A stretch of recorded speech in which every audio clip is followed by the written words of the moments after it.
Hello, everyone. Welcome to another episode of the Truth About Real Estate Investing show. My name is Erwin Cito, and this show is titled Starting Investing in the Later Years, both Stocks and Real Estate, and Selfishly Customizing Legal Insurance for the Investor. What an interesting time we live in. Remember when you could not get toilet paper? That was only like 2 months ago. So the new metaphor, there's many new metaphorical toilet papers that, for example, things that are hard to buy. I hear in some places it's hard to buy flour.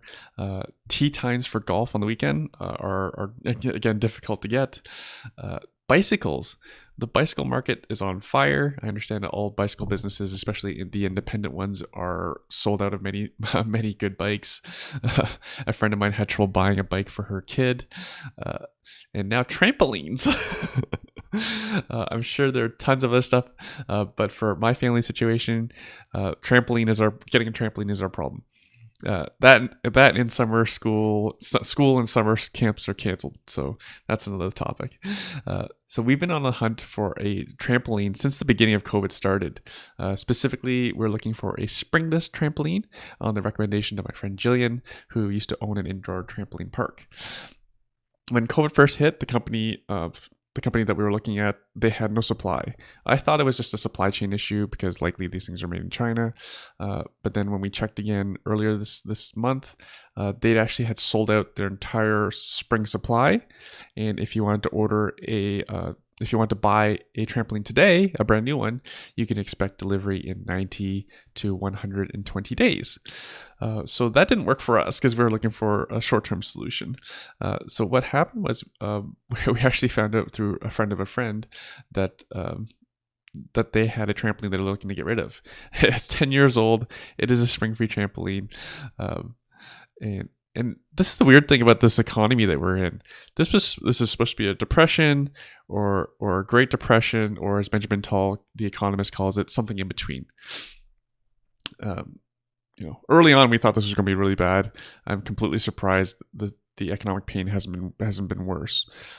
So there's still some people, actually there still seems to be a lot of people who are out there spending, because these spring-free trampolines, they start for over $1,000. So it's not exactly cheap, but thankfully Cherry found a client who owns one and is getting rid of it because her kids are in university now.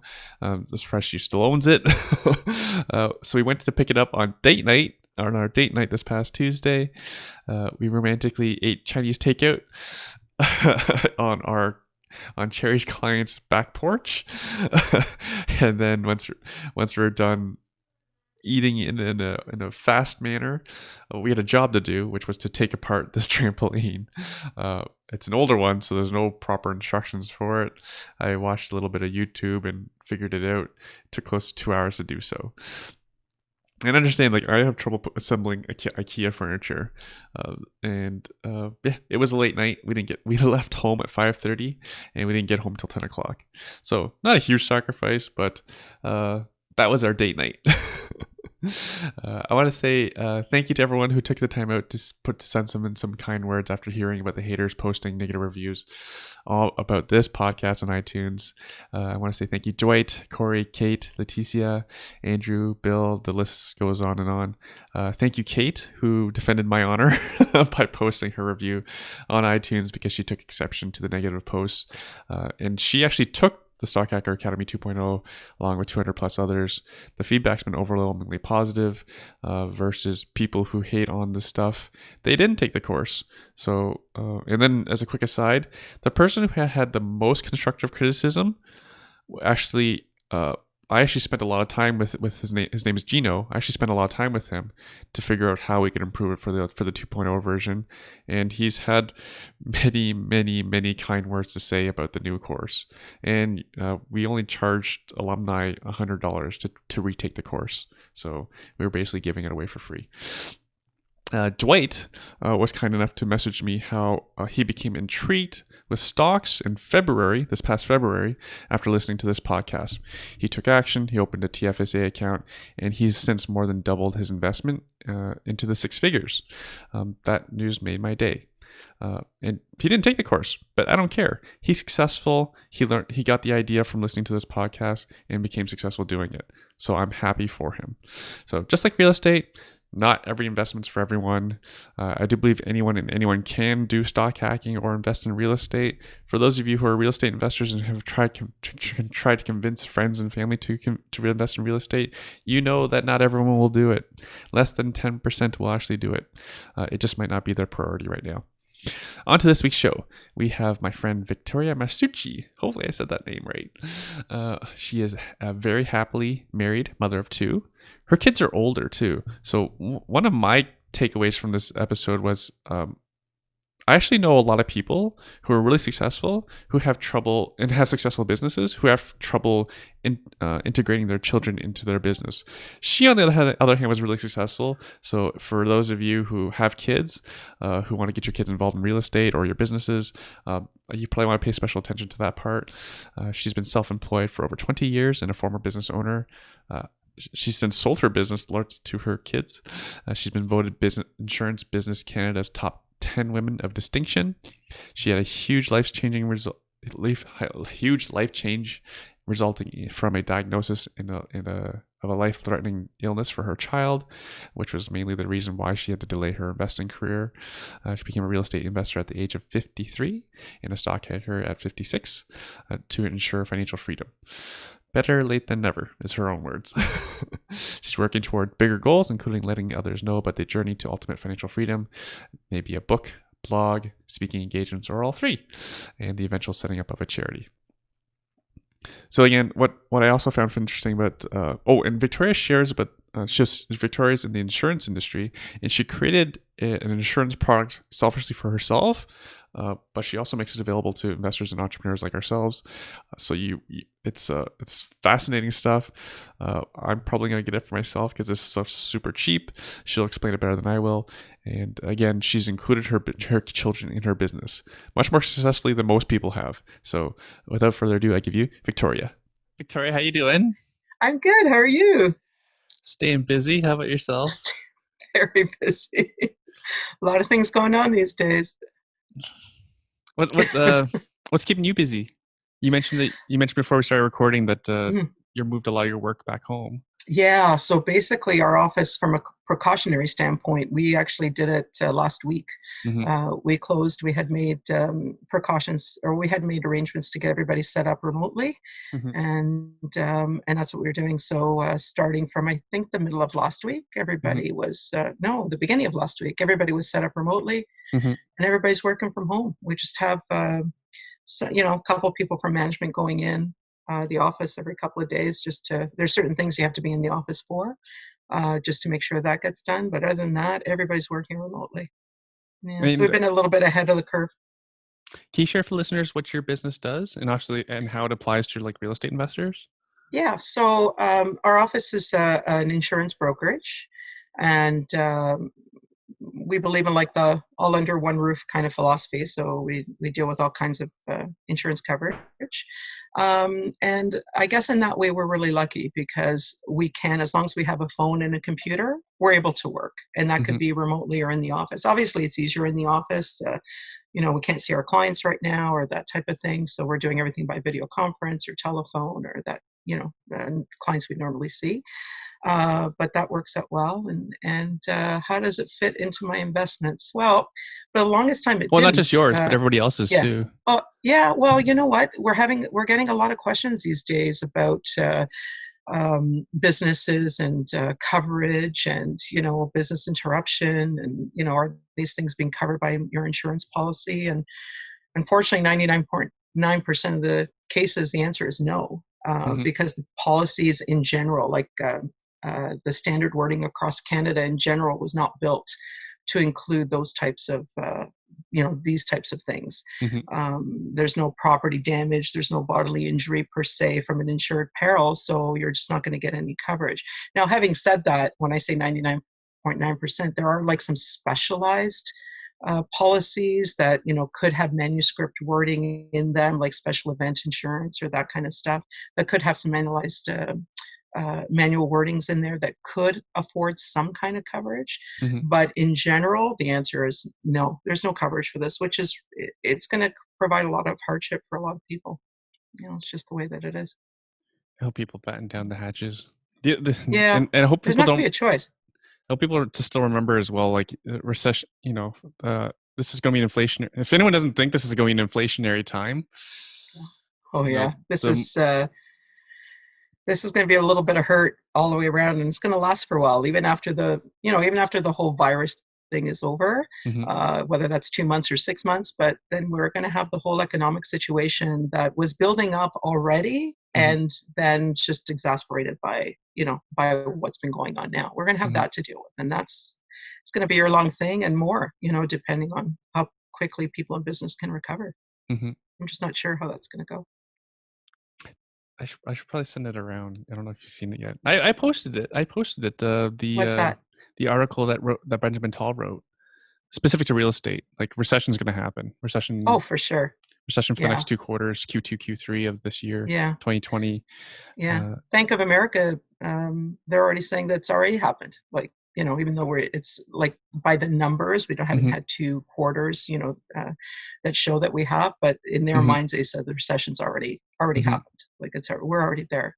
And Uh, I don't tend to disagree with them, truthfully. Much deeper in the U.S. Based on what I saw the Absolutely. numbers, much deeper. So Absolutely. See the again, job loss numbers last week, and that was only the first week. that's crazy because both Yeah. Canada and the U.S. had fantastic job numbers just before this, Yeah. about less than a month Yeah. ago. I Uh, know. Yeah. yeah. We're gonna start seeing that eventually. Housing starts will be affected. Job numbers have already being affected. Hmm. I don't know, factoring all these lockdowns with everybody in the next couple of quarters, and everybody Hmm. reports earnings, or Hmm. small businesses are reviewing their own earnings and Hmm. stuff, layoffs. It's a bit of a different world Hmm. this month as compared to last month. That's for sure. So Benjamin Tall wrote. So if anyone doesn't know, Benjamin Tall is one of the highest levels of economists at CIBC. Uh, you know, the big bank in Canada, one of the big banks in Canada. He wrote that because with the interest rates being historically low, that will actually offset the recession. So he actually expects real estate to stay neutral, That I which believe, is yeah, more positive than what I thought was going to happen. yeah. Well, I don't know. I mean, I definitely didn't think that real estate was going to keep running at these same rates with all that's going on, Hmm. but Oh, I can't neutral. really see it. Yeah, yeah, Just neutral, exactly. I can't. as in like no increase, no decrease. Yeah, no, but what I'm saying is I agree with that because, neutral or just slightly below flat. I definitely agree with that. There's too Hmm. many other things that contribute to that kind of to be able to support that kind of theology, right? Hmm. Hmm. It makes sense to me. I Hmm. mean, I could be wrong, but it makes sense to me. It makes sense to me because I'm Chinese, so I can say these things. For someone who's Chinese in China and was Mm, on the fence about leaving town to go somewhere, with more land, more affordability. right, The top three right, countries are usually the US, Australia, and Canada. So right. say someone's on the fence on coming to Canada and then coronavirus hits. Do you think Yeah. that pushed them off the fence? Or do you think they're gonna hunker Push down them where they are? over. Yeah, yeah, yeah. No, Exactly. they're yeah, Exactly. And then we yeah, have interest rates the way they are. And also, yeah. and then for people who are in Ontario, I know the automotive industry is they're closing down for a couple of weeks. Couple of weeks, yeah. Last time oil tanked, so we're at like half price oil right now. Mm, Last time that happened, the automotive industry did well. And where do we manufacture cars in Canada? right. Right. So I'm not trying to be. I'm actually technically. I'm not as positive. I'm actually. I guess I'm a bit of a bear right now. Yeah, I am a bear actually. I think yeah. things are going to be pretty bad in the Oh, short term. yeah, they are. Yeah, Unlike Benjamin Tell, who thinks we're going to be level, which is fine. Uh, I'm always open to hearing other people's opinions. yeah. But yeah, I think we're in for I some just short I term pain. Exactly. I totally agree there. I think that short-term things going to be there. Things going to be difficult, more difficult for some sectors than others. Hmm. But I think in the long term, there's too many positives still out there that Hmm. that will support an eventual recovery. Now, how Hmm. quick that recovery may be, I mean, I don't know. I'm not that smart, but Hmm. but I see that there's a lot of good things that support an eventual recovery. I mean, Right. that's just my Right. opinion. I don't know anything. Actually, I hadn't thought about this for a while. I think I What's have that? business interruption insurance on some of my rental properties. Yeah. Isn't that something that you offer as well? Your company offers as Yeah. well? Yeah. Can you So tell us the about the that? Because I Yeah. think a lot of people So would be interested in right now. well, that's what I was alluding to before, right? So Please. myself and my team, we specialize in commercial insurance. So a lot of rental properties fall into that, unless somebody's insuring them under their own personal house policy. But business interruption, yeah, absolutely, is a coverage that we pretty much won't sell a policy without. So what that does is, if there's property damage or bodily injury, like if you have business Mm, interruption as a result of property damage or bodily injury, the business interruption kicks in.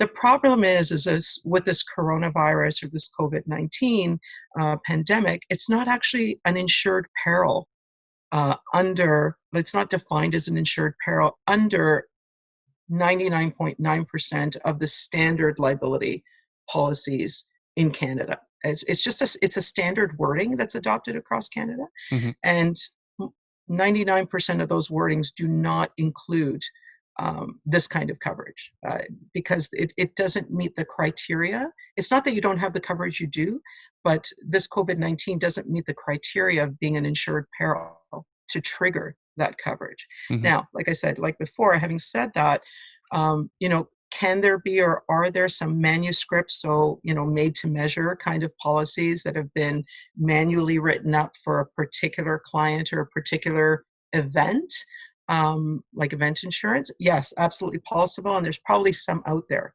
but not very many. If you just have, like I have coverage. I have that coverage under my own rentals. It's like for my own rentals, but I know I'm not going to be covered. If a client defaults on uh, defaults on their rent or anything like that, I'm not going to have that coverage, and neither will most of my clients. In Mhm, fact, probably not any of them. mhm, And most people across Canada won't have that coverage either. Whether you're running a business or you're a landlord, mhm, whatever your losses are in that case, the wording that Canada uses, it in most cases are is not going to trigger coverage mhm, under these circumstances. mhm. Now, I mean, you have other alternatives. I mean, for example, not alternatives in coverage, but things to help you. So, for example, we have a little program. Well, it's got to be quite big, but anyway, we have a little program. The reason I call it little is because, from a cost wise, it's little. We have a program where um, you have access to a lawyer. Uh, so it's a telephone legal assist program, for example. So in times like these, I've already used it a couple of times. I pick up the phone, I call a lawyer, or I call the insurance company. So it's an insurance company that provides legal assistance by telephone. So I'll tell them exactly what my concern is. They'll give me a case number, and they'll let me know that a lawyer that specializes in that field is going to call me Oh, back. cool. Yeah. So, but that's not only for business. It could be for personal. It could be contract law. It could be you're having trouble with a contractor. It Yeah. could be Employment something having employment to do with your law. employment law. Anything. Anything? Anything. Anything. It's Wills? it's a great thing. Yeah, anything. So what they won't do is they will not review. They won't review a contract. They won't review a will or a document. They won't represent you. Uh-huh. But what they will do is they will um, answer your questions, so you know whether there's something you can move forward with, Right. with your own legal team or paralegal team, or Right. if something that you can drop or something you can do on your own. Right. Right. They'll guide you in what your options are. It gives you information, and something like that costs $11 a year. So it's No. What? yeah, absolutely, yeah, Is this available absolutely. through your company? It's specific to our company. We have an exclusive to it. We put it together. I put it together out of selfish reasons because I wanted it for myself. But yeah, it's exclusive to our brokerage. It's exclusive to myself, and it's available to anybody who wants it for $11 a year. So Where can people learn more about this? they can email me at. I'm wondering if I should give my work email or if I should just give a regular email. Why don't I give a regular email? So I'll give an. They can reach me at vmasucci. So it's VMASUCCI @bell.net. I'll keep that reserved just for these emails. And if they want some more information, I'll give them a call. It's a really quick write up. It takes 5 minutes to be enrolled. And yeah, it's a great little $11? program, actually. $11 a year. Yeah, we negotiated that because we knew that we negotiated that for our clients, and then we opened it up to anyone who decides that they want it, just because we knew the volume would be so great. That and it's come in handy, let me tell you. But the reason I mentioned that, not as a shameless plug, but I guess that's become one now. But it's because this is something that you could have in your back pocket going through these turbulent times, so you really aren't sure what your rights are and what your rights aren't. You know, what you have available to you and what you don't. Right. So it's a good little tool. It's a good little tool. I'm just We looking up. Sorry, go ahead. Keep going. Yeah, I was I'm going just to say looking at what we're paying our employment lawyer.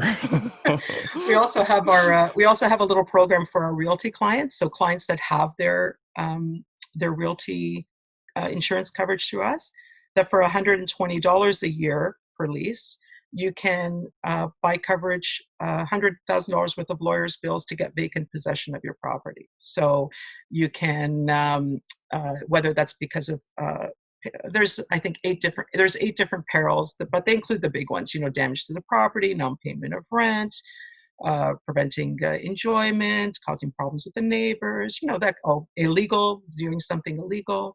So what that will do is it'll put, once you initiate the N4 through the board, a lawyer then will represent you up to $100,000 in billable hours to get vacant possession of that property right until the eviction process. So, you know, but that's restricted to people who have their insurance for their property through our office. That one is restricted. But the one, the telephone assist line, you don't have to be insured through our office. You just give me a call and I'll arrange it for you. $11 And a you can year. ask, you can ask rental stuff too, like yeah. Tax issues, rental issues, tenant issues, contract issues. Like I said, they will not review any documents and they will not represent you, but you can definitely have a conversation with a lawyer. Because and there's no limit. Yeah, there's no limit to, you could call every day. Yeah, I'll cut you off at some point. No, I haven't seen it. Like, for example, I had someone ask a great question that's pertinent to today's environment. For example, how do you legally agree to a rental deferment of, say, 1 month with your tenant? I don't know the answer to that. I've never had to do it. And what they would do is they would check what, like in a scenario like that, because things are changing. I don't want to say daily, but almost daily at this point. They would check to what is available to you with all the changing legislation, government programs, that type of thing, and then they would get back to you with that. Oh my God. We're about to sign something with the employment law people. Yeah. We're paying a lot more than that. Yeah. Well, like I said, they're there to give you advice under the letter of the law, what you can and can't do, what you can have and what you can't have, and that's the scope of that. But like you said, if you're calling a lawyer for that, it's costing you a bit more than that. Right? Oh boy. So, yeah. Okay. Will you send me an email, please? Of course. Yeah, of course. Yeah. What I'll do is I'll send you include Sherry. I'll send you the outline package. Yeah, I'll send you some highlight information, and then you can do with it what you want at that point. Wow. Sorry. Do they do anything for employment law? Questions? Yeah, you can ask them any employment law question that you want. Yeah, okay. Absolutely. Like I said, won't represent you, won't review documentation, but they'll definitely answer your questions. Right. Because I've used landlord self-help, for example, before, but they take a while and they're always getting funding cuts, you know. Yeah. Well, like I said, these guys will, I mean, you know, it's been a little bit delayed these days just because I guess there's so many calls, but they're usually pretty good. They usually get back to you within about 24 hours or so. And then you speak to that lawyer and, you know, because they deal with some like different firms across the country, depending on what their specialty is. So, yeah, and it's an insurance company that offers. So it's not me. It's not our brokerage. It's an insurance company that offers legal assist, like legal expense insurance. That's what they offer. Yeah. Because I'm sure, like, to bring this back to the listeners' purposes, I can imagine people have questions around like contract law with like contractors. Like, say your plumber had a big job and then you have a dispute. I'm sure you'd want legal advice. Absolutely, and that's why I brought it up in this context of what's going on today, because you know, with this whole craziness that's happening today, this has become more of an issue than ever. Like people Right. have more questions than ever. They require Right. more guidance than ever. Right. So it's a good little tool to have in your back pocket for sure. Right. I'm sure a lot of Yeah. people have questions around, like people who, I imagine they're busy with employment law issues right now. Yeah. I'm sure there's lots of Well, layoffs going on. sure. And like I said, when we put this together last year, I did it for selfish reasons. The landlord program, mainly because I was a landlord and I wanted that coverage. I wanted that security. Hmm. And two, because I just felt it was great to have access to a lawyer whenever I had a question, Hmm. and after polling people, everybody kind of felt the same way. So, like I said, it's not going to be the be all and end all. You're still going to need you're still going to need a lawyer at some point to hire your own lawyer. Yeah. Yeah. You might have your own paralegal team or anything like that Yeah. because the rental, like the landlord coverage for vacant possession doesn't cover all situations, right? You Hmm. might have other Hmm. situations. You're still going to need your paralegal, Hmm. or you may need your paralegal, you may need your lawyer. Of But course. in a lot of like specific things with the landlord program, Hmm. you're going to get coverage, and it's not expensive. And just to get legal advice when you have a few questions that you just want to ask, it's a quick way to get it done and an That's incredible. inexpensive way to get it done. Yeah. That's So incredible. yeah, it's been very helpful and it's been very popular as well. So needless to say. Any Needless other to golden say. tidbits you want to share? Do About you have any special insurance on your properties that you would suggest that we have as well? not special insurance. I always tell my clients, like, listen, I love to write everybody's business, but my biggest concern is that wherever you have your coverage, you have the right coverage. And from a landlord standpoint, I always say, like, make sure, because of course we're all talking about cash flow and we want to see a little bit of money at the end of the month. But Hmm. Hmm. truthfully, insurance is someplace that I don't skimp on. I see too many horror stories every week in my office. So, I see a lot of people carry $1 million liability. $1 million these days, if somebody gets hurt, just doesn't go far. Personally, and this is not advice, this is just what I do. Personally, I carry 5 million on everything that I have on every property. It doesn't, in most cases, it doesn't cost that much more. Like the Hmm. price differential isn't that much more. How much Get more? a, How much more is it to go from 1 to 5? it depends from company to company, but some people think it's 5 times more. No, it's not. It could be, and we're only talking the liability premium. We're not talking the property premium because they're different rates, right? So Right. you could be looking at, 50% more of the liability premium to go from $1 million to $5 million, right? Hmm. Hmm. Um, Again, I'm pulling a ballpark figure just because companies vary, but from a liability standpoint, it's not a huge amount of money to run from 1 million to 2 or 3 up to 5. Once you get over 5, it gets a little difficult because in most cases they have to go to reinsurers, so you're paying different rates. Hmm. But up to 5, most companies will be able to do that, pretty cost efficiently. So that's the first thing that I do personally. I always make sure I have sewer backup coverage. Oh Uh, yeah. Always, yeah. I always make sure, and not all companies will cover full limits, but get the biggest limits you can get. Always make sure I have overland flood insurance. In most cases, I have earthquake insurance. Sometimes you'll find it might be cost prohibitive, so that's a maybe type of thing. Always make sure, obviously, that you have rental cost coverage.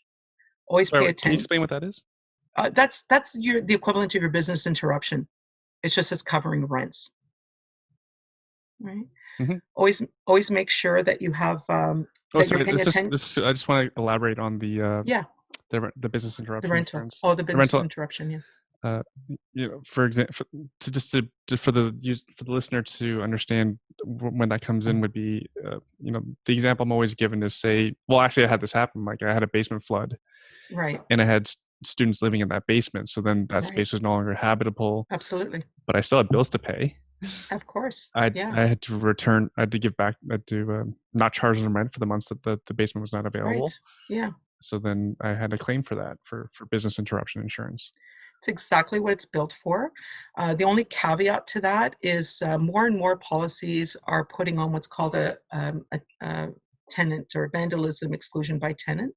Hmm. So it wasn't that common a few years ago, but it's become more and more common, and most policies will carry that type of exclusion. So if all of a sudden your tenant is causing vandalism, breaking down the walls, or I think you had a situation where somebody plugged something into your piping at some point, Mm-hmm. anything that's going to be that's decided that it's vandalism by the tenant in a lot of policies now are going to be excluded. Not all, you'll still get coverage from some, but it's becoming more and more commonplace. So just be wary if you have that or not. I always say an informed consumer is the best consumer. um, and then maybe see if you can find something that doesn't. Like I said, it's getting more and more difficult to find something that doesn't carry that exclusion now. But Mm-hmm. and then the other thing is, pay attention, and this is not only for rental but for your own properties. Pay attention to the co-insurance clauses on the policies. So most policies will carry at least a 90% co-insurance clause. Don't normally see 100% anymore, which is a good thing. So the co-insurance clause is basically saying that you're guaranteeing that the replacement cost of your building, for example, is at least represents at least 90% of the actual replacement cost. They're giving you that 10% leeway. So if you have I'm using 100,000. I know you're not going to get a house for 100,000, but you have a property that's $100,000, you have to make sure that you're insuring at least to $90,000 to meet your co-insurance policy clause on the policy. If you don't, in the event of a claim, whether it's partial or a full or a total loss, the company has the right to make you a co-insured for that claim to the tune of what you've been underinsured.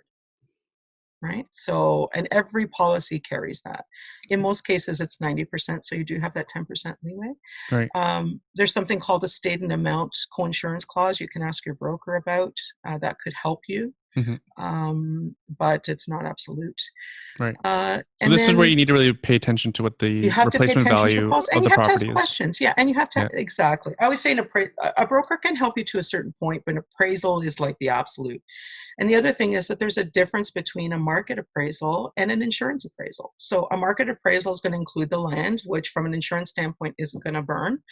But right, but an Mhm. insurance appraisal is going to include things that it's not only including the replacement cost of the house, it includes debris removal. So what's it going to cost to cart away the stuff from your house, like all the wood and the brick and the lumber and that costs money, so that has to be taken out. And then what if you're in a municipality where the bylaw says that if the house is 50% or more damaged, then you have to take down the rest of the house. It's not repairable. So now you have the cost of tearing down the rest of the house, then carting it away, and then rebuilding it.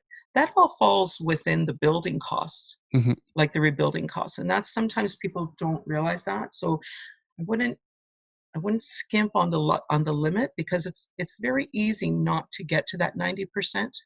Like it's easy to fall short of that 90% co-insurance when you don't take those things into account, right? So I always give myself a little bit of leeway from a replacement cost standpoint. I'll pay a little extra premium to make sure that, God forbid, there's a catastrophic stuff that happens, I'm going to be covered, right? And I'm not going to have a hardship. Do you have like a checklist for this?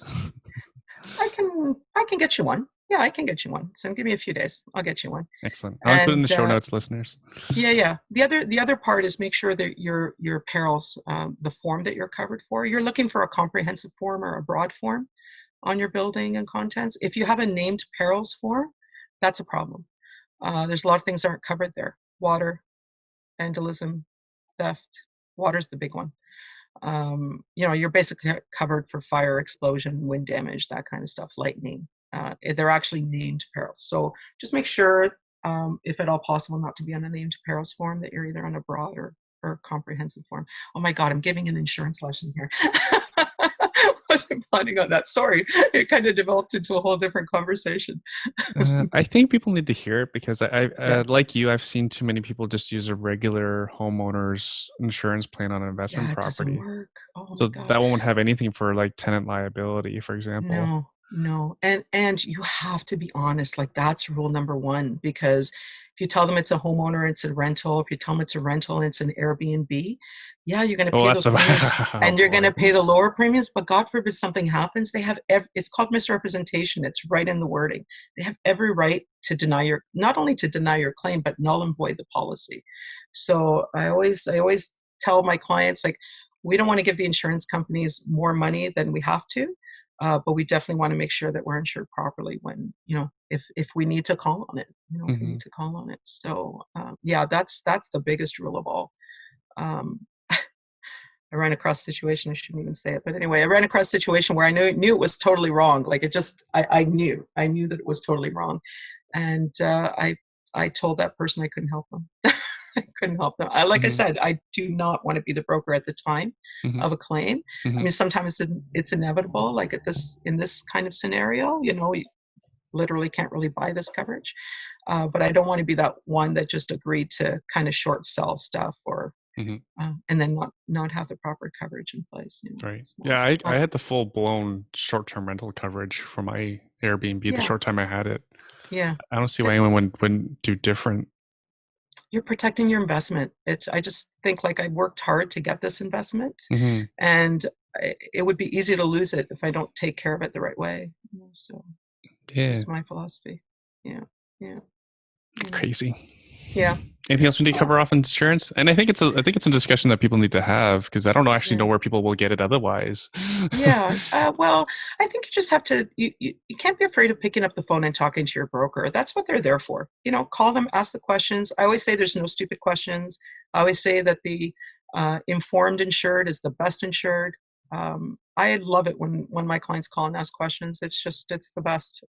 I don't mind spending time on the phone or going out to see them. It's better that and then you can make informed decisions. Like a lot of times I'll say, yeah, I'll quote this, but you know what? I'm only quoting it so you know what's involved. And then you tell me if you want it or not. I really don't care. Like I'll Hmm. throw it in the garbage. I don't, my job is to make people aware of what's available and what you can have and at what price. And then their job is to let me know whether they want it or not. Like it's not, it's just part of the service.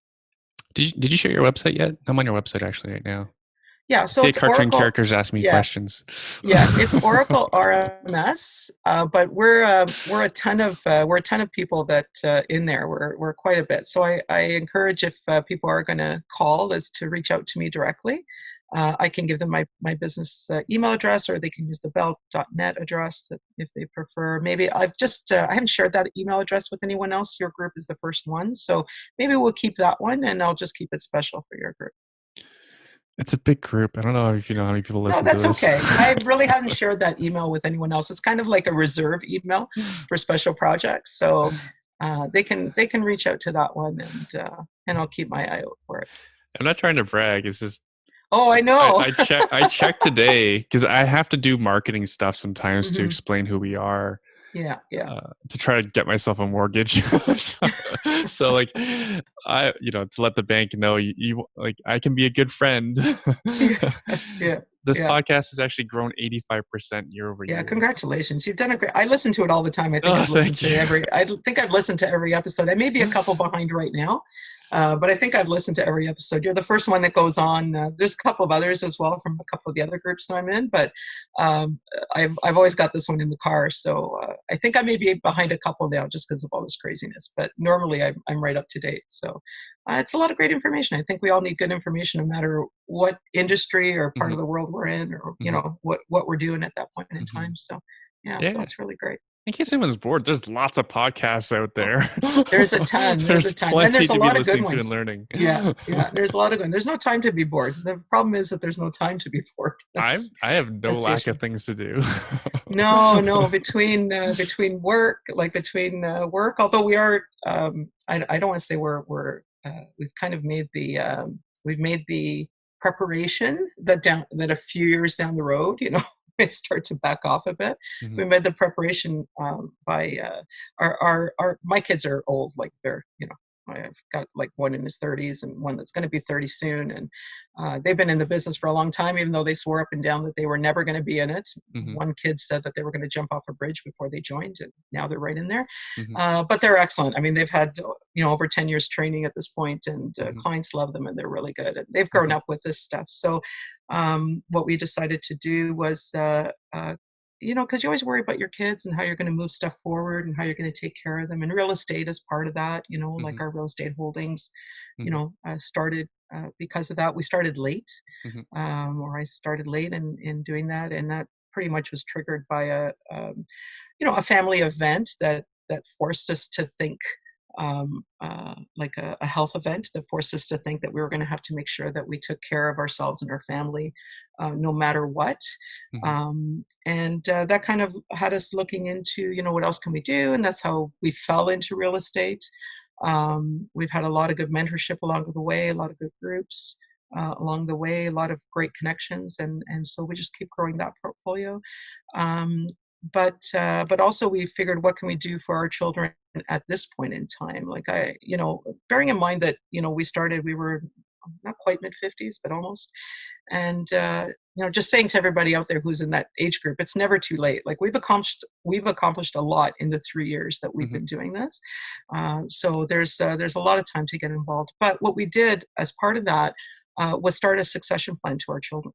So our business has actually, behind the scenes, I mean, we're very much involved. It's a foursome, the four of us in there, from a management and directional standpoint. But the business has actually been success to the kids at this point. So it's theirs to run with our guidance. Mm-hmm. And this way we've seen that we've kind of started taking care of them at an age where they could use it, where they could start using that. We're helping them build to the next level. And at a certain point in time, in a few years down the road, when we decide to back off a bit, then things will already have been placed, and they'll have been chugging along for a number of years with them at the helm.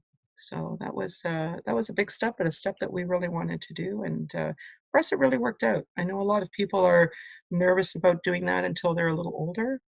Um, but for us, it was the right thing to do. We think it was a really good move for our clients from a succession standpoint to ensure that even down the road when we're not as involved, that they're in very capable hands. They'll have known these people for a while and our team for a while and see how capable they are. And from a financial standpoint, we've kind of frozen those assets, the amount that they all have to pay from an income standpoint, an income tax standpoint, or a capital gain standpoint. And we've frozen that, frozen our equity in it, and frozen the point where their entry point in as well. So that worked out well for us.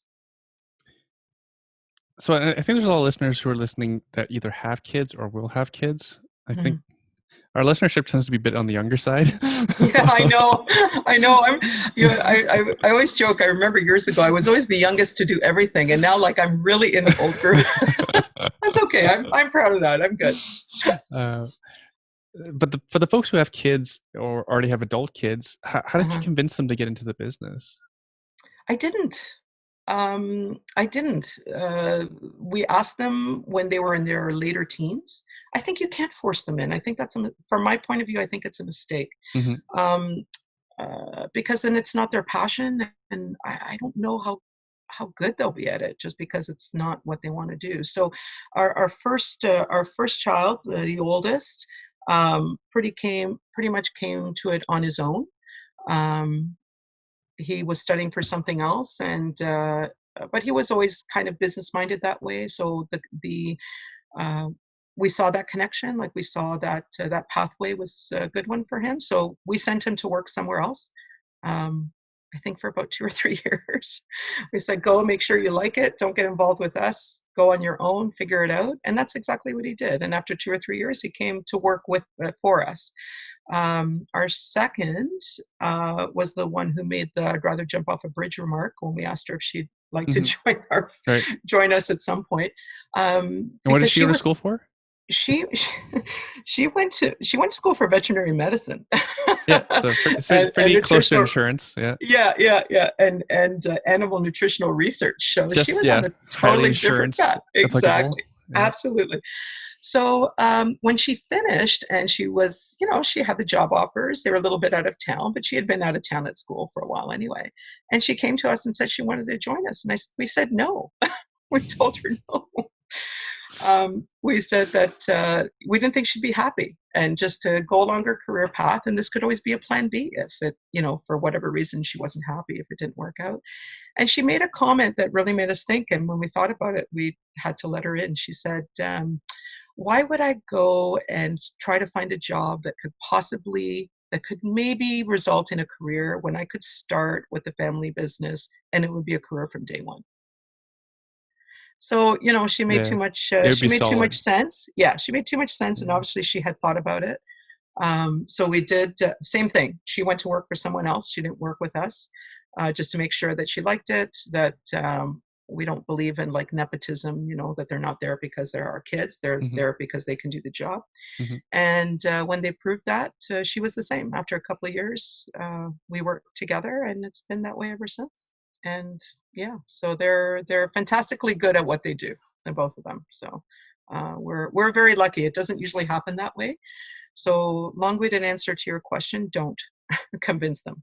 I think, from my point of view, again, only my Hmm. opinion, is that they have to come to it on their own. Right. Yeah. Is it the same with real estate? Are they involved in your real estate at all? Do they have their own real Um, estate investments?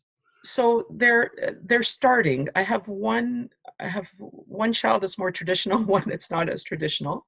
So one is investing in other ways, although that doesn't include real estate yet, although that is in their horizon probably this year.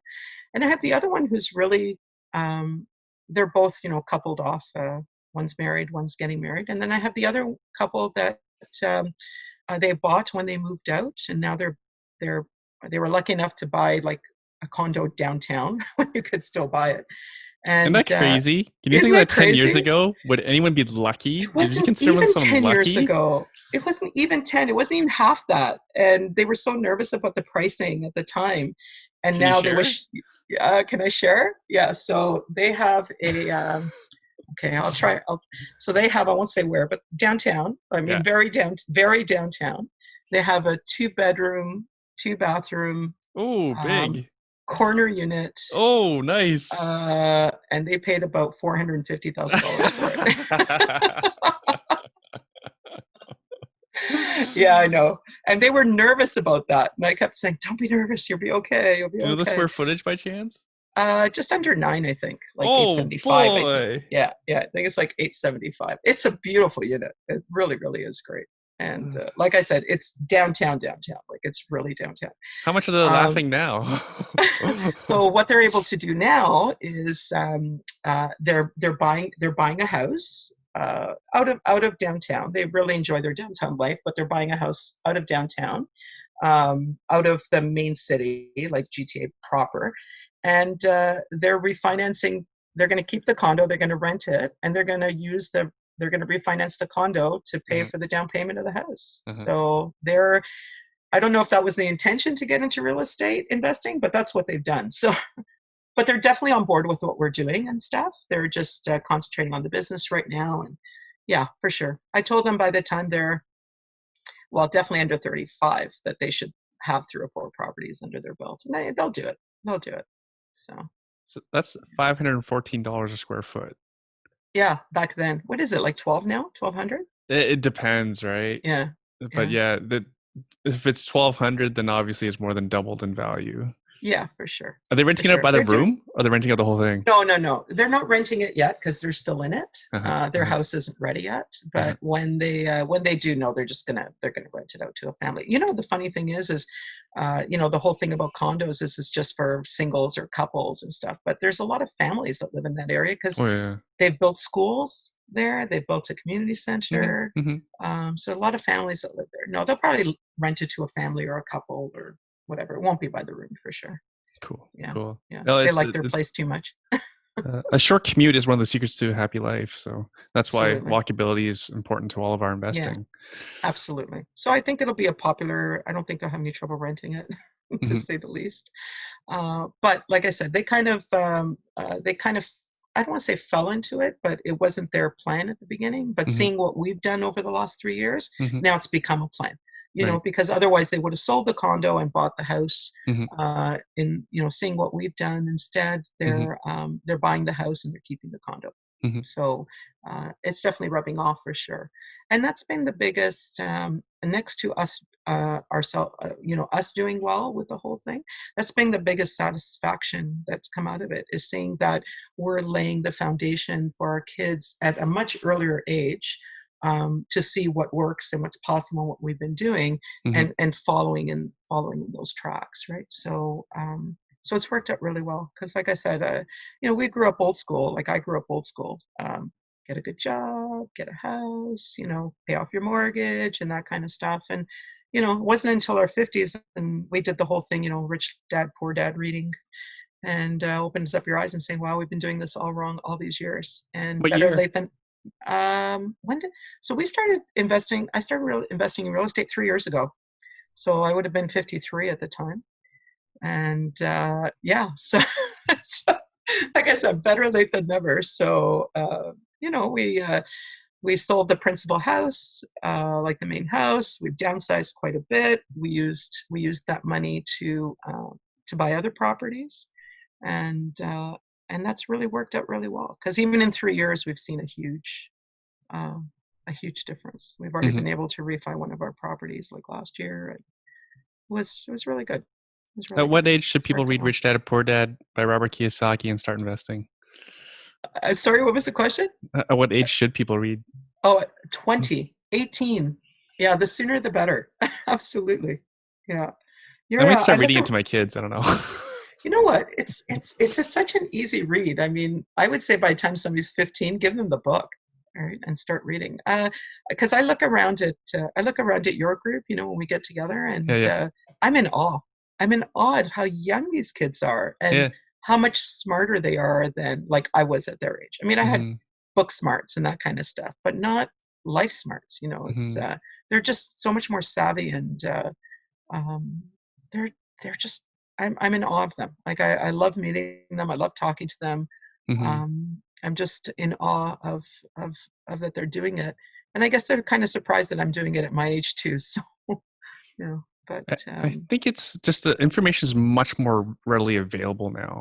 perhaps, yeah, for sure. I think there are definitely more opportunities to learn about these things than there Hmm. used to be, 20, 25, 30 years ago, for sure. And people aren't so traditional anymore either.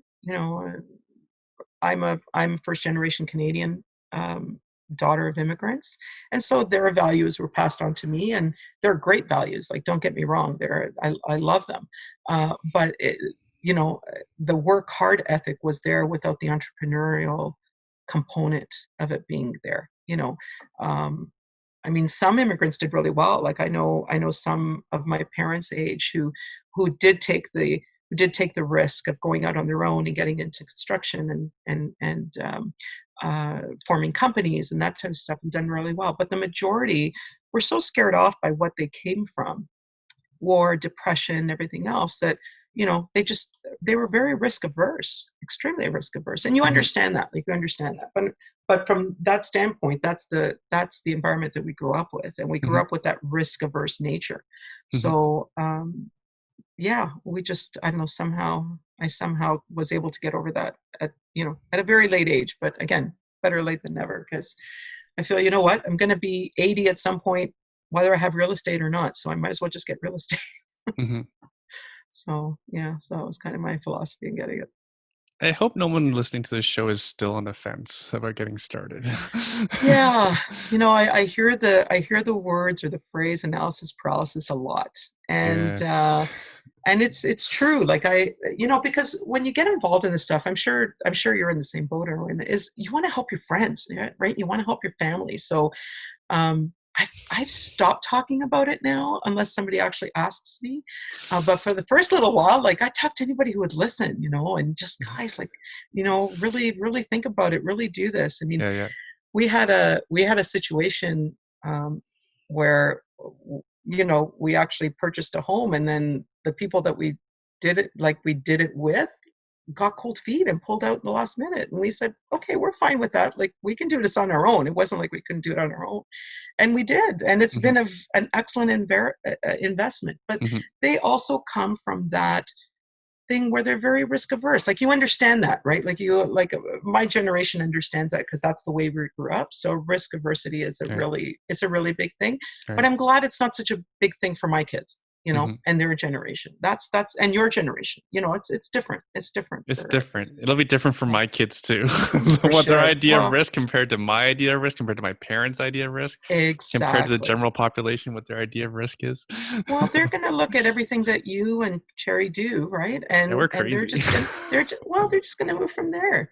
My daughter says I have a problem with attention because I get an idea, I go with it, then I get another idea and I go with it, and Yeah, yeah, yeah. I just keep going, and it's true. Like I'm having a lot of fun. I'm Right. having a lot of fun, like just learning, which is great. So you've actually accomplished a lot of investing in the last 3 years. Like you I weren't like the tentative have. investor. You made the decision and then you just attacked Yeah. it. Can, Yeah. can, So, can you go over yeah, what you've done in the last 3 years investing sure. wise? Sure. So the first one actually, 3 years is when we made the decision to invest. But truthfully, we bought a property in 2015 um, that had to do with our business. So we bought the Right. building that our business is housed in. That was more of a, why are we paying rent to somebody else? We're intending on growing, which we did. Rent is just going to get more expensive. Let's just buy a building, and that's what we did with partners. So that's been a great investment actually, because we bought that in 2015. Yeah, 2015. So that's been a phenomenal investment. Uh-huh. Can you share But that can was you share the intersection? I don't think you yeah. mind So advertising where your office no, is. no, no. So our building is where our office is. So if you Google our office, we're in the Keelan Steeles area in Toronto. So very close, not far from York University. We're like a kilometer and a bit away from the new subway station that's there. So you have the subway station, you have the highway, you have TTC. It's very, very accessible. We have a corner lot, which is even better. Not something we were looking for, just happened to be the building that was available. We've turned most of it from commercial space to office space, so it's pretty much all an office building now. And what we've seen is that we've kind of started a trend because the the area is more like a commercial industrial area, although very cleaned up because there's bylaws that don't allow certain things to happen there. But now we've had a second building now in the area that's turned into an office building. So we see it as a trend of what's going to happen there as these maybe some of these older manufacturers or commercial occupancies leave. They'll see that other people have been successfully been able to operate an office space in those areas because we were the first, and now last year someone else did it, and I anticipate that's going to happen again. Problem is, there's nothing for sale in that area now. So, and it's funny because at that time that building sat empty for over a year. Nobody wanted it, so things have really changed I was going to ask you over that years. because Yeah, that's a great location, and it yeah, was listed on ICX yeah, and yeah, yeah. for a For a year. year, over a year, I think. Was there Nobody something want. wrong I with mean, it? the bones were excellent. Like the structure was very good, but it was ugly inside. It was 1980s dated, and Right. somebody had some very strange ideas about of decorating and So stuff. So superficial. yeah, listen. We did a lot of work to it while we were at it. We replaced a lot of stuff. We Right. upgraded electrical and plumbing, and we turned warehousing into office space. And so it was pricey. It was a little pricey, but it's a beautiful building. It's added to the value so much. We renovated the exterior. And it's paid off in spades. But Hmm. like I said, that Hmm. that was kind of a necessity one, as opposed to I'm getting into real estate Hmm. type of discussion. We really did start. We started, I think, our first. We joined our group. Oh, sorry, Victoria. Upstart. Before you moved on, Yeah, were you the only yeah. tenant of that building, or you rent out We space as had well? 5 tenants at the time, Yeah. so we occupied the main floor, and we had 5 tenants upstairs on the second floor. and slowly we've been taking over space. So we now have two tenants, and we've taken over that space uh, that is now not occupied by tenants. So we have two That's super tenants in cool. there. The plan is that eventually we'll have all the space. Right. Your But business is just growing that much that you need all the it's space. growing. Yeah, Right. it's growing. It's really big. I mean, we have obviously we have partners. There's we don't own Oracle per se. We have our division in Oracle, and then Oracle has other divisions as well. But our partners have been very good to us, and we work very well together. And yeah, so but the building we own together, or Hmm. the business itself is Oracle, and then several branches of Oracle, of which we are a branch. So that's the way that kind of works. But that's accounting as opposed to like what Hmm. optics are, right? Like Hmm. we're just Oracle. We're the one business. I think the Um, Cherry needs to listen to this because we have our new office too, and the yes, half is rented. congratulations, by Thank the you. way. That's great. It burns a huge hole in our pocket each month, I though. know, I So. know. It's worth it though. It's worth it. You'll see down the road it'll be worth it. We saw that too, whereas carrying the building was hard. It was hard. But each Hmm. year that goes by, it gets easier. And as the business grows, it gets easier. And it's worth it. And you can't go wrong with real estate, as you know, right? It's just a different kind of real estate. And Hmm. just speaking from experience and from someone who's owned that kind of real estate for 5 years, I Hmm. wish I could have bought another one at the time. Like it's same thing like with the residential real estate. Right. Hopefully, we're having the So same conversation 5 years from now, yeah, for sure. laughing at. I'll Yeah, listen back to this and like, wow, I for can't believe sure. I was worried about that. Yeah, for sure. So like I said, that was done in conjunction with our business partners Hmm. to buy that property. So it wasn't a thing about let's get into real estate. So our conscious effort to get into real estate was 3 years ago. So we joined our real estate group towards the end of 2016, Hmm. like It's a rock star, right? October or November. Hmm. Good Uh, organization. I've heard of them yeah, before. they're wonderful. Yeah, they're wonderful. They really are. They really are. Um, we bought our first property in February. We bought our second property in March, I believe. So we went back to back. So our coach there, who's also fantastic, Yeah. had one. He goes, "What do you think?" And we said, "Yeah, okay, maybe, yeah." The first one was hard, and then we just jumped at it. And then I think 2 weeks later, he came with another one. He said, "Yeah, sure, why not?" So we did that, and then we bought. Well, because I think we bought three more after that, like in the next year, and I think all three of them were sight unseen, because we knew what they were, trusted Hmm. our coach, and just Hmm. said, if you think it's great, just do it. Hmm. So we did that. Um, Were these all in the same city? Because these are in London, yeah, right? yeah. Yeah. So well, most of our properties are in London. Um, that's kind of where we stuck to, and we have a rent to own there as well. Then we ventured off. We did a JV last year in Barrie, which has worked out really, really well. So yeah. Then we have a property that it's not a rental property. It's a thank you property to us. We brought a property in Italy, just in our little hometown, a little apartment, so that we use. So when we go there, we don't have to stay with anybody. We have our own place. So kind of adds up. That one doesn't generate any. It generates enjoyment. It doesn't generate income. So Nothing wrong with that. It's not like you yeah, haven't yeah, worked hard enough in yeah. your life to enjoy something. Exactly. We've come to that point. So we we've amassed a few properties at this point, and that's all been done in the 3 years. And the way we were able to do that was obviously with some stuff that we had aside, and then with the downsizing of the home, because we did that in a major way. We had a pretty large home, and so we used, instead of using that um, for mortgage pay down somewhere else or whatever else, we just deployed that money to buy other properties, and it's been a good decision. It's been a good decision. Why the decision to join venture when you're doing so much yourself? You're trying to maintain a Uh, certain lifestyle.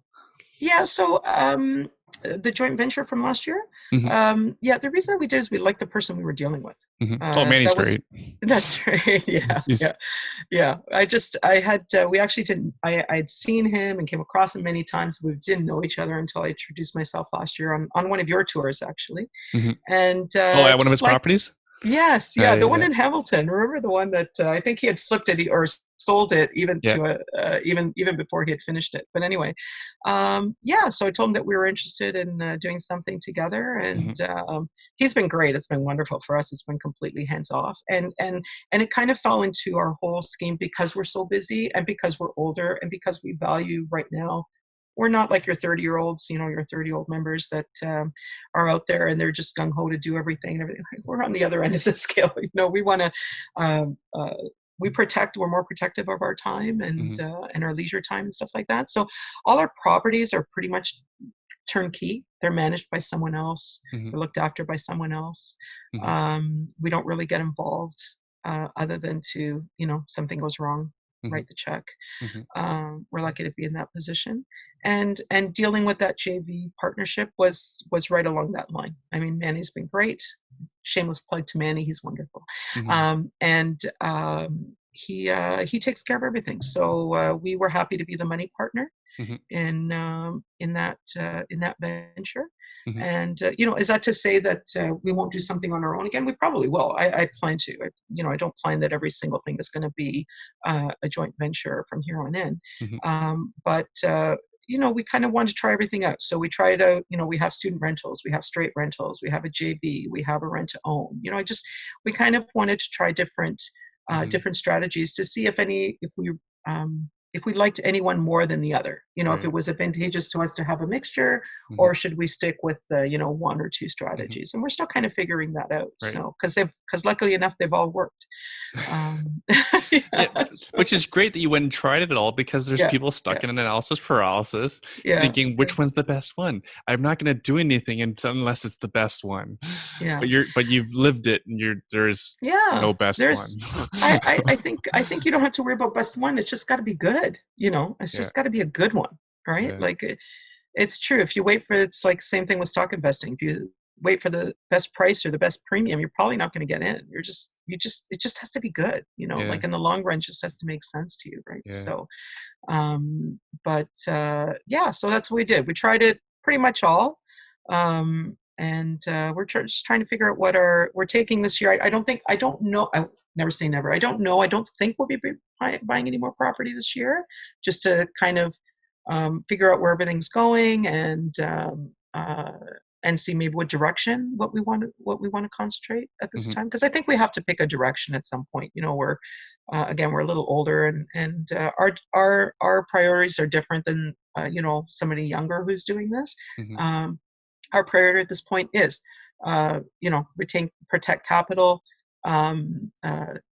get gains if you can, but also our time is really important to us. We have been traveling, not now, but and plan to travel more and more.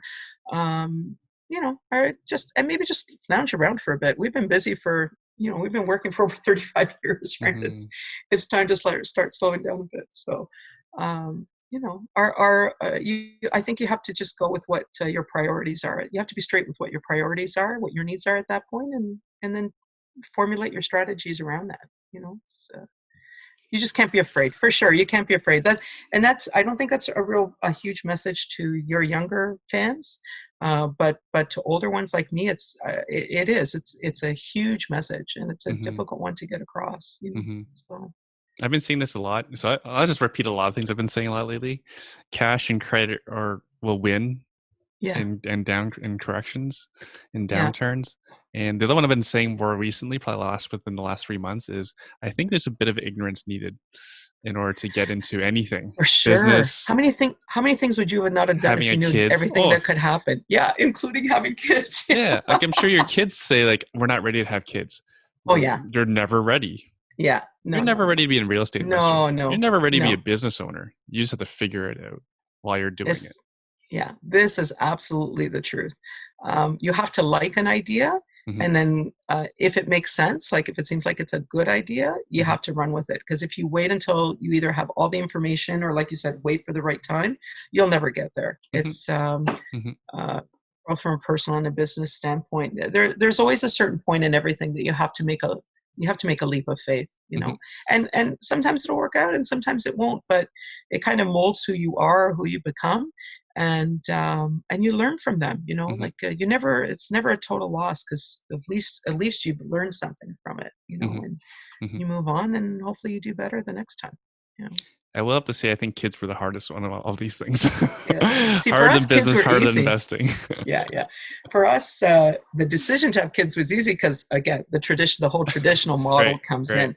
Uh, right, yeah, yeah. right. So that was just an If that's your automatic, right? context, if that's Yeah, what's automatic for your upbringing, then that yeah. will be what's for you. Absolutely. Now, Right. my kids are in a different situation. They're going to think about when they're going to have them or if they're going to have them. Mm-hmm. They're Mm-hmm. completely in a different state of mind. Mm-hmm. But yeah, listen. But like kids, right? You'd never go back and change it, right? If you knew what you knew at the time, maybe it would have scared you, Yeah. not to do it. But being here and knowing what the kids have brought in your life, you would never have changed it, Yeah. right? Just So have them sooner. uh, that's right. Ignorance, like you said, Yeah. you A need little a certain ignorance is amount of ignorance. necessary. It's not a bad thing, for Sometimes a sure. lot of ignorance is necessary. For sure, for sure. So Yeah. Victoria, we have to talk about stock hacking too before we leave, because Yeah, that's what we're sure. gonna do Go when we for it. turn off the recording. Okay, no problem. How's your journey been? Because you uh because when we first rolled it out, when we first rolled out the Yeah. course, I knew that the correction was coming. That's why I Yes. felt the education was necessary. So Right. just to address it, I've had received some hate from people saying you shouldn't be teaching this stuff. A weekend course isn't sufficient. Blah blah blah. Yeah. They don't understand the continued support that's been available. Like Absolutely. I've Yeah. been getting a newsletter And it's almost been a lifeline. That right, continued support right, has been a lifeline. It's been great. right. You can't, I don't think, like real estate or insurance or anything else, um, you really can't learn anything in a weekend. You can be introduced to things in a Mm-hmm, weekend, but you mm-hmm, can't learn. At that point, I think that's just enough information to decide if you're going to move forward and keep learning, mm-hmm, and or if it's not for you and you're going to back off. I think I told you that when I first heard about it, I was overseas, mm-hmm. and I texted you saying, What is this? What's going on?" And you said, "Oh yeah, it's this is what it is, and we're having the first class in September." I said, "Okay, sign me up." And I signed up, and I told my husband, I said, "Go stocks? What are you doing stocks for?" Because he hates stocks. And I said, "No, no, I'm going because I want to prove to myself that I'm not going to do it. I just don't want to be missing out on something that." I don't want to be saying later that I missed out on an opportunity. I said, but for sure, I'm going. I'm paying this money to convince myself that I'm not doing it. Mm-hmm. And then within a couple of hours, I knew that I was going to do it of the course. But the reason that I'm not doing a lot of the stuff that you're doing yet is because I haven't had the opportunity. I've read some books, like I've Mm-hmm. definitely read some books. I've taken some other courses, but I'm not at the point where I feel comfortable getting into anything complex because I don't have the knowledge or the Mm-hmm. experience to do it. Mm-hmm. At some point, I want to, and I will, Mm-hmm. but that's not me yet. You sound like you're a lot further ahead of the curve, but that's because you put in the hours Mm-hmm. and the time to learn and Mm-hmm. and and be at a stage where it's comfortable for you. I'm Mm-hmm. not there yet, so I'm just at the very simple Mm-hmm. kind of strategy, and I've been okay. Like, listen, I look at this as first of all as a huge learning experience. When they tell you that anything can happen, right? I mean, it can come out of the Yeah, blue. who Now, thought this is yeah, flu exactly. craziness would happen? Right. Now, Right. is this something that something that expected? We just expected a downturn, because things were overvalued and that kind of thing. But having said that, if you're able, I've been lucky enough that I've been able to protect myself enough, and follow the simple strategy that I knew enough that my cap was pretty much like 95% protected. So I'm Good for okay. you. Yeah, like I'm It's better okay. than me. Like I'm yeah, you know, like I'm all right. And I wish that I still had the profits from before. Yeah, but you know what? That's coming. I'm more concerned about the capital, Hmm. and I've been able to protect that for the most part. And I'm hoping Hmm. at some point there's going to be a bit of an opportunity, right? But you definitely have to put in the time. Like you Hmm. definitely have to put in the time to learn, and you can't be greedy. Like you have to Hmm. protect yourself. And I think I'm more protective than others just because, again, where I am in the stage of my life, I don't have 30 years to invest, or I do, but I don't want to be investing Hmm. for 30 Hmm. years. I don't want to rely Hmm. on investing for 30 years. If I do it, I'll be doing it for fun. Right. Um, So aren't you glad uh, we're going through this now? Absolutely. Can you Because we're imagine if talking I was? we're talking about like a 1 to 3 month opportunity. Yeah, Right. exactly. Exactly. It's not a long opportunity. Like, is the our business is going to take a little longer to get back up to the point because an economic situation, Hmm. is we're also going to have to handle a downturn in the economy after all this is over. Yeah, for sure. Hmm. Hmm. But like we said before, I think there's just too many good things that still are there that'll prop up an eventual upturn in the Hmm. economy. Hmm. So, yeah, definitely, I do. I keep looking at this as an opportunity. I just not sure exactly when to go in yet, but I'll figure it out. Oh, be patient. Yeah. I think there's Oh still yeah. I'm time. not in a rush. Yeah, I'm not in a rush. Yeah, there's no reason to rush. Like I Yeah. was talking to someone about Air Canada. Let me just look it up. Oh gosh. Oh gosh. Yeah, what do you think it's worth? I So it haven't even was looked. I haven't even looked. I haven't looked at any of the oil stocks. I haven't looked at any of the transportation stocks, you don't and want I to know haven't then. looked. I just won't look. And definitely the cruise line stocks. Oh man, I think Royal halted again today. Oh, did they? Royal Caribbean. Oh yeah, I they're a think mess. yeah, it's all Yeah. problematic. The issue now is that from day to day, like, you're up 1,000 points, you're down 1,000 points. Like, you just don't know. The market itself, I think, doesn't know where it wants to No, they be at don't. this Nobody point, knows. right? Yeah, Nobody yeah. knows. So Who knew Apple would be uh, 240 today? I Oh my god, know I still have an someone Apple. said that. Someone said that, and it was a joke at the time. Can you imagine? Could Apple be $240? Yeah, it could be, but not likely. I remember that. I remember that person saying that, thinking, "Wow, he's some kind, little bit of a prophet there," because it's No one exactly what happened. knows. No one Yeah, no one knows. knows. So, hang on. January 14th, Yeah. Air Canada was $52. Any And guesses what it is now, right now? Any guesses what it's worth today? so What do you you come? said what, 52? It I was want to $52, say, I and want to say 25. it's 12.86 right now. Are you Yeah. serious? It's Oh, I'm that serious. low? Oh Oh yeah. my God. All these companies that use all that money for buybacks. Can you imagine now? Pretty expensive buyback now for all these companies Hmm. that went on a tear this past year on doing that. Hmm. Like, Hmm. I was assigned Bank of America well, Bank of America is going down.